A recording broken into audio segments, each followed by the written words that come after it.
welcome to the August update of how the works are going here at Boston Lodge.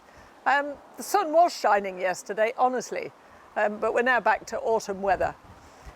This may be too windy for the camera. What we're doing is groundworks are never completed, so there's going to be a gate between these two buildings so we can hide all the skips and things, and in order to do that we need to lay some concrete here for the gate to run over, and so we can just wheel our bins up onto the concrete without having a large step. So they're having great fun digging it all out at the moment. We're slowly moving towards finishing touches here. So when we bring guided tour groups in, we can use this site map to help explain more about the site. Really good when we've got the usual Welsh sunshine as well. And we put this timeline up. This literally went up this morning. So we're pleased with that. So that's just a timeline of Boston Lodge.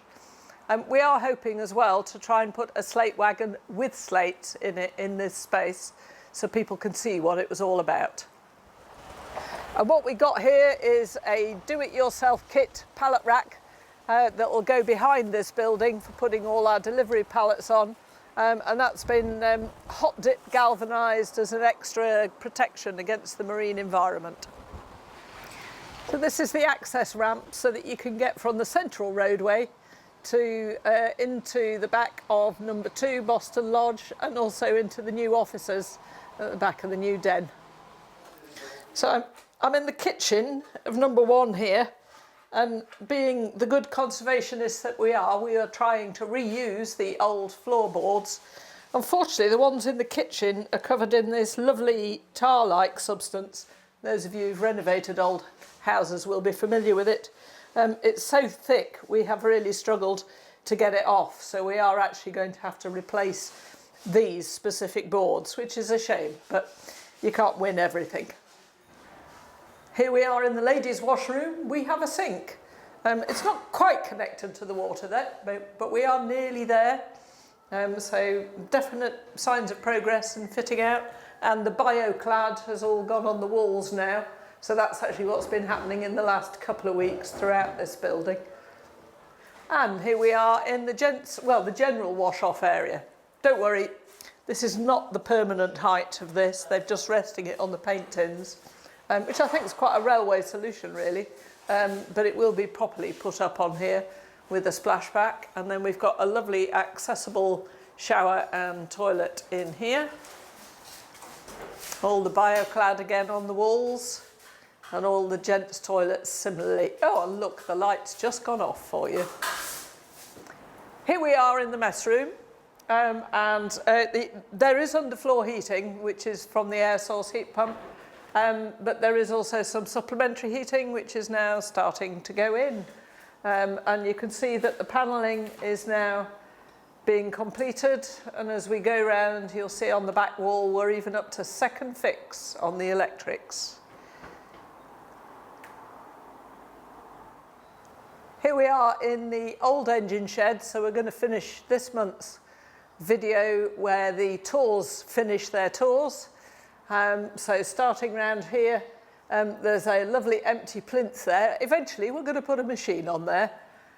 In these cupboards, we're putting various artefacts and things. We haven't finished yet, but things that will help us tell the story.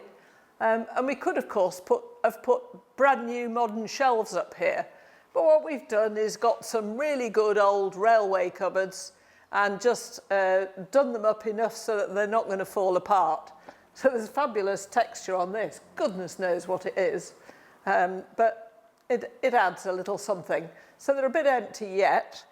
And then we've got a video wall that they play a projector on, a film on, talking about all the volunteer roles at the railway. And now we'll go and have a look at, the idea is people can come and look at various bits of rolling stock and find out more about it. The idea is that people will be able to come and look at some of the historic rolling stock. So what we've got here is the boiler from Welsh Pony. So it's quite good to see it all undressed and in its raw state. And then behind it, Princess, obviously one of the very, very early locomotive. What will be in this shed will vary from time to time, but Welsh Pony and Princess will always be here.